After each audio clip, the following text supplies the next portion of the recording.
আপনার tin certificate রয়েছে, তাহলে আপনি করদাতা।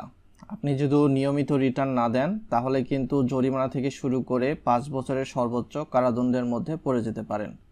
রিসেন্টলি যে সকল টিন সার্টিফিকেটধারী রয়েছেন তাদের কাছে কিন্তু এরকম নোটিশ আসতেছে, জরিমানা এড়াতে 30শে নভেম্বর 2025 তারিখের মধ্যে আয়কর রিটার্ন দাখিল করুন, এবং এটা কিন্তু নির্দিষ্ট কর সার্কেল অফিস থেকে আসতেছে। আপনার টিন সার্টিফিকেট থাকলে রিটার্ন দাখিল করতে কি লাগবে? 2025-26 অর্থ বছরে চলে এসে। তো এক্ষেত্রে দেখা যেতে পারে আপনার পেশা হয়তো বা গৃহিণী হতে পারে, বা স্টুডেন্ট হতে পারে, বা সরকারি বেসরকারি চাকরিজীবী হতে পারে, বা ছোটোখাটো ব্যবসায়ী হতে পারে।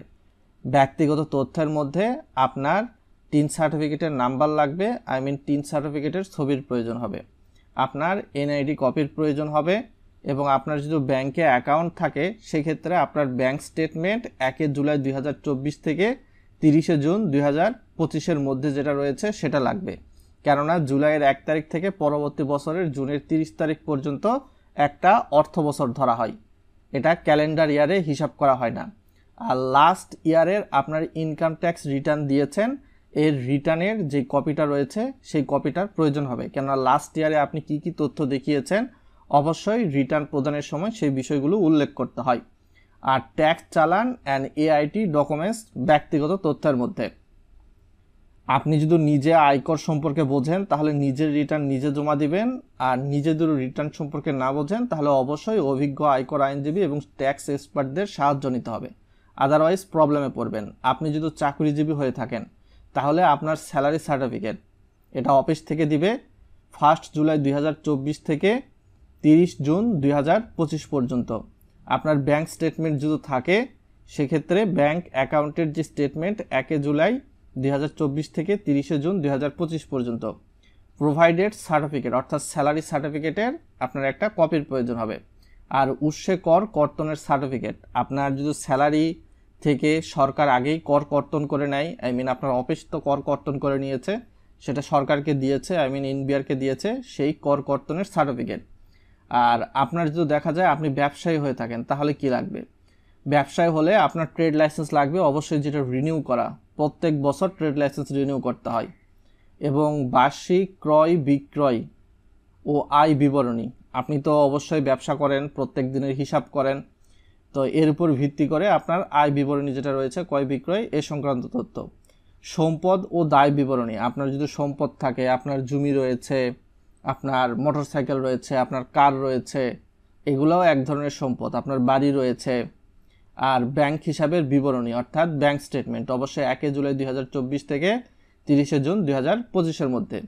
আর আপনার যদি ব্যাংকে ডিপিএস, এফডিআর বা সঞ্চয়পত্র এগুলো থাকে, আপনি চাকরিজীবী হতে পারেন, ব্যবসায়ী হতে পারেন, গৃহিণীও হতে পারেন, নো প্রবলেম। তো সেক্ষেত্রে ডিপিএস থাকলে ডিপিএস সংক্রান্ত তথ্য যেটা সার্টিফিকেট সেটা ব্যাংক থেকে আপনাকে নিতে হবে।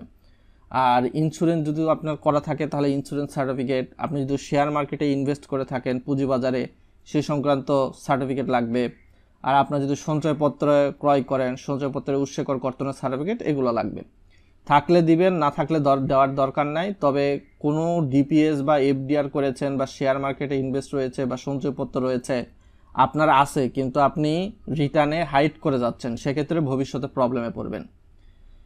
আর সম্পদ ও দায় বিবরণীর মধ্যে আপনার যদি বাড়ি থাকে অর্থাৎ হাউস বা অ্যাপার্টমেন্ট বা ফ্ল্যাট যদি থাকে, এবং এটা যদি নিজে কিনেন 1/07/2024 থেকে 30/06/2025-এর মধ্যে, আগে কিনলে আগের হিসাব ভিন্ন, আপনারা 01/07/2024 থেকে 30/06/2025-এর মধ্যে যদি ক্রয় করেন তাহলে সেটার দলিলের ফটোকপি লাগবে।